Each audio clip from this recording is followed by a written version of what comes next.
அன்றைக்கி சவால் விட்டார், எல்லோரும் என் பக்கம் வந்துடுவாங்க அப்படின்னாரு விஜய்.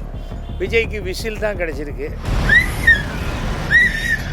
அதனால் விசில் நல்ல பிரபலமான சின்னம் தான்.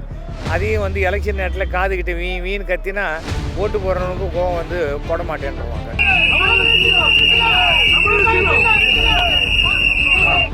நமக்கு இரிட்டேஷன் ஆகிடும். அணில் குட்டிகளுக்கு நம்ம சொல்ல வேண்டிய அவசியமே கிடையாது. ஓட்டு போடுற அன்றைக்கி கூட விசிலை வச்சுக்கிட்டு ஊரை சுற்றிட்டு இருப்பாங்களே தவிர, விஜய்க்கு இது மிக ஒரு பெரிய பாடமாக இந்த தேர்தல் அமையும். தேசத்துக்கு சுதந்திரம் வாங்கி தர வேண்டிய அளவுக்கு போராடக்கூடிய வீரர்களில் வந்து முதன்மையானவர் தேசபக்தர் நேதாஜி அவர்கள். நமக்கு வந்து வெறுமன சாத்வீக முறையில் தான் போராட முடியுமா அப்படிங்கிறத தாண்டி இல்லை, நம்மளால் முடியும் தைரியமாக வீரமாக அப்படிங்கிற அளவுக்கு ஒரு மிக வீரத்தினுடைய ஒரு அடையாளமாக இருந்தவர் தான் நேதாஜி. அவருடைய வழியில் வந்தவர் தான் பொன் முத்துராமலிங்க தேவர் ஐயா அவர்கள்.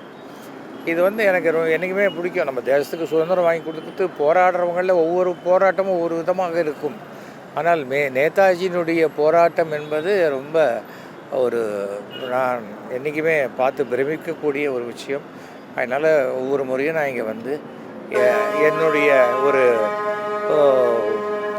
அஞ்சலியை நான் செலுத்தலைன்னு ரொம்ப பெருமைப்படுறேன். தமிழகத்துக்கு மோடி இன்றைக்கி வந்திருக்கார். அவருக்கு இப்போ பிரம்மாண்டமான கட்சிகள்லாம் அவரோடு சேர்ந்துருக்க. டிடிவி தினகரன் வந்திருக்காரு.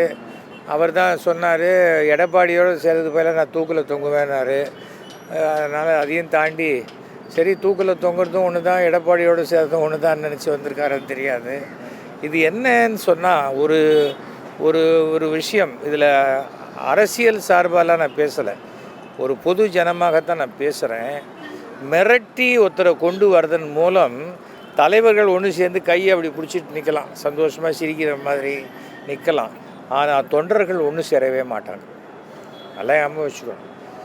அண்ணாமலை என்ன பேசினாலும் அதை வந்து மறக்கவே மாட்டாங்க அதிமுக அடிமட்ட தொண்டர்கள். அப்படி இருக்கும் பொழுது எடப்பாடி இன்றைக்கி அண்ணாமலையே கூட்டு அப்படியே கட்டி தழுவி கொஞ்சினா கூட அந்த கீழ்மட்ட தொண்டர்களுடைய ஓட்டு வந்து பிஜேபிக்கு டிரான்ஸ்ஃபர் ஆகாது.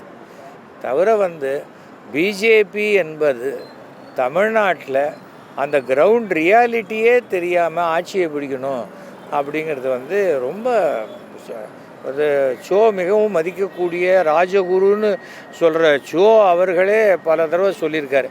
பிஜேபி வந்து ஆட்சி அமைக்கிறதுங்கிறது அமைக்கும், ஆனால் முதல்ல கொஞ்சம் தூரத்துலலாம் இல்லை. எனக்கு தெரிஞ்சு பிஜேபி கூட ஆட்சி அமைக்கிறதுக்கு ஒரு வாய்ப்பு வந்ததுன்னா 36 அப்புறம் வரலாம். அதுக்கு முன்னாடி வருவதற்கு உண்டான வாய்ப்பு கிடையாது. ஏனென்றால் எனக்கு என்னுடைய கணிப்பின்படி 29க்கு அப்புறம் மத்தியில் பிஜேபி அரசே இருக்குமான்னு தெரியாது.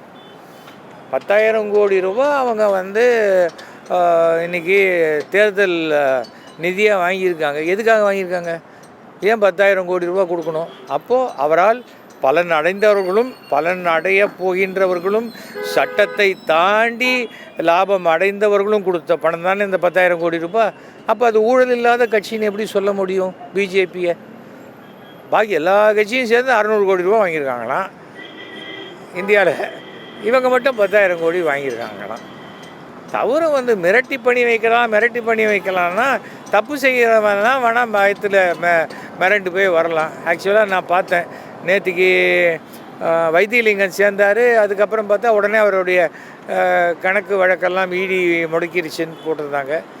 நான் என்ன சொல்கிறேன், நேர்மையாக சம்பாதிச்சுட்டா அரசியலில் நீ எந்த முடிவு வேணால் எடுக்கலாம். நேர்மையாக சம்பாதிக்காமல் எந்த பக்கம் திரும்பினாலும் என்னுடைய பணம் ஆஸ்திரேலியாவில் இருக்குது, லண்டனில் இருக்குது, அமெரிக்காவில் இருக்குது, அங்கே இருக்குது அப்படின்னு நினச்சா நீங்கள் வந்து பணிஞ்சு போகத்தான் வேண்டும். ஆனால் நீங்கள் என்ன தான் பணிஞ்சு போனாலும் மக்கள் வந்து தெளிவாக இருக்காங்க. ஒரே சமயத்தில் பாராளுமன்றத்துக்கும் சட்டமன்றத்துக்கும் தேர்தல் வந்தால் பாராளுமன்றத்துக்கு யாருக்கு ஓட்டு போடணும், சட்டமன்றத்துக்கு யாருக்கு ஓட்டு போடணும்னு தெளிவானவர்கள் தான் தமிழ்நாட்டு வாக்காளர்கள். இன்றைக்கி திமுக அரசு சுமார் 6000 ரூபாய் ஒரு குடும்பத்துக்கு கொடுத்துக்கிட்டு இருக்காங்க. அம்மாவுக்கு வந்து 1500 ரூபா, அதை தாண்டி பஸ்ஸு, இலவச பஸ்ஸு பயணம், காலேஜ் படிக்கிற பையனுக்கு 1000 ரூபா, காலேஜ் படிக்கிற பொண்ணுக்கு 1000 ரூபா, இதை தாண்டி இப்போ லேப்டாப்பு, அது அப்புறம் காலை சத்துணவு, மதிய உணவு, எத்தனை விஷயம். பெண்களுக்கு இலவச பஸ் பயணம். இங்கே இருக்கிறத பார்த்து காப்பி அடித்து பீகாரில் தேர்தலில் அறிக்கையாக விடுறவங்க தமிழ்நாட்டை விமர்சனம் பண்ணுறதுக்கு அருகதையே கிடையாது. அவரை வந்து ஒருத்தரை பிடிக்கலன்னு சொன்னால் அவர் பண்ணுறது எல்லாமே பிடிக்கலைங்கிற மாதிரி இருக்கும். நான் இன்றைக்கி எந்த அரசியல் கட்சியும் சேர்ந்தவன் அல்ல. நான் முதலமைச்சருக்கு ஒரு நல்ல நண்பராக இருக்கக்கூடிய அந்த விருப்பம் மட்டும்தான் எனக்கு இருக்குது.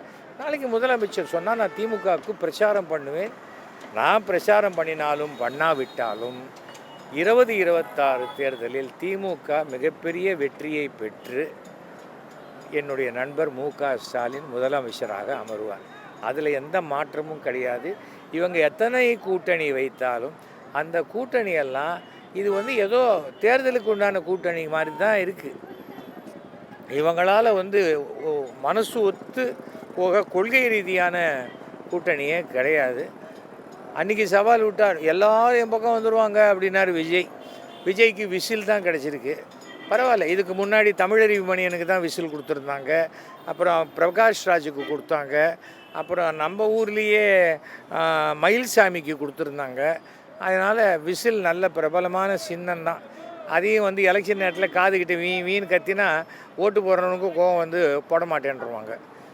நமக்கு இரிட்டேஷன் ஆகிடும். இவனுக்கு இவ்வளோன்று, அதுவும் அணில் குட்டிகளுக்கு நம்ம சொல்ல வேண்டிய அவசியமே கிடையாது.